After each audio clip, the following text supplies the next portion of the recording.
پاکستان میاں محمد نواز شریف.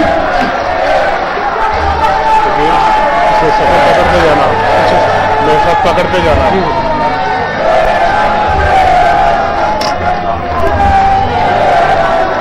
بسم اللہ الرحمن الرحیم. شاہد حسین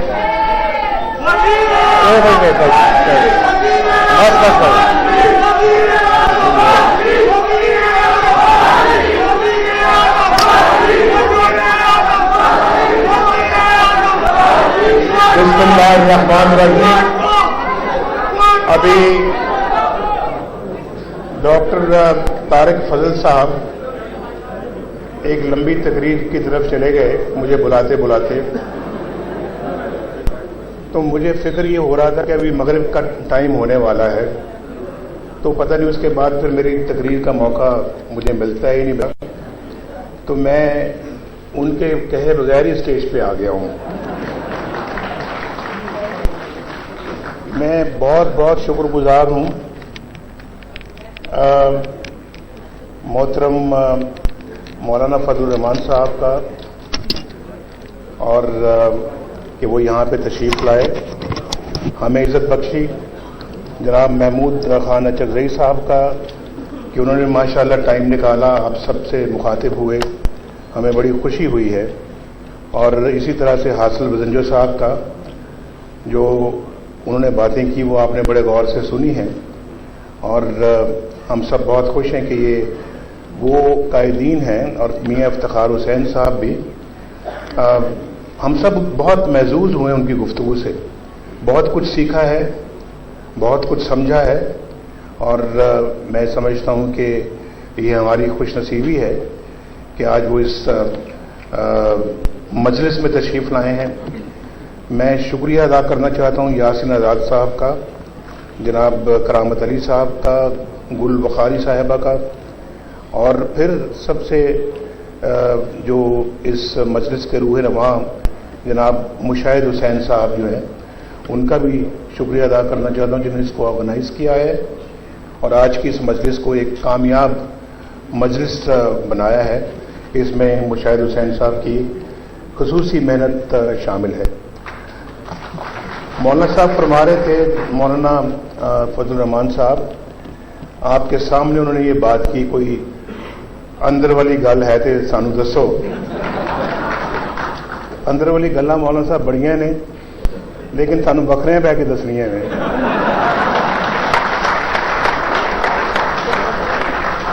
پہلے ان کو بتائیں گے انشاءاللہ, پھر میں آپ کو بھی بتاؤں گا. شاید وہ آج نہ ہو سکے, وہ کسی اور دن, لیکن ہیں بہت. میں تھوڑا سا آپ کو ابھی مولانا صاحب آپ کو ذرا ماضی کی طرف لے کر گئے تھے, تھوڑا سا میں بھی لے جانا چاہتا ہوں, لیکن وقت کی قلت کے پیش نظر میں کوشش کروں گا کہ میں کچھ جلدی سے پڑھوں. تو میں شکر گزار ہوں کہ مجھے اس سیمینار میں شرکت کی دعوت دی گئی, اور اس سیمینار کا جو موضوع ہے وہ 4 الفاظ پر مشتمل ہے, اور وہ ایک چھوٹا سا جملہ ہے جو آج پاکستان کے کروڑوں عوام کا سب سے مقبول نعرہ بن گیا ہے. وہ کیا ہے؟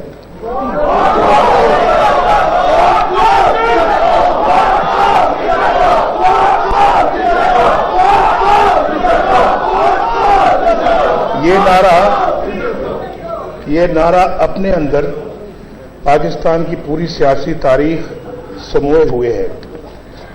افسوسناک بات یہ ہے کہ تاریخ کچھ زیادہ دل خوش کن نہیں. ذرا تھوڑا سا بھائی آپ آ جائیں ادھر,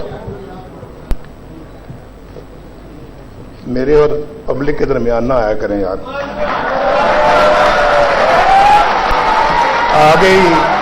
آگے بہت سارے لوگ آ رہے ہیں, تو اپنے اندر سے نہ آئیں یار کم از کم.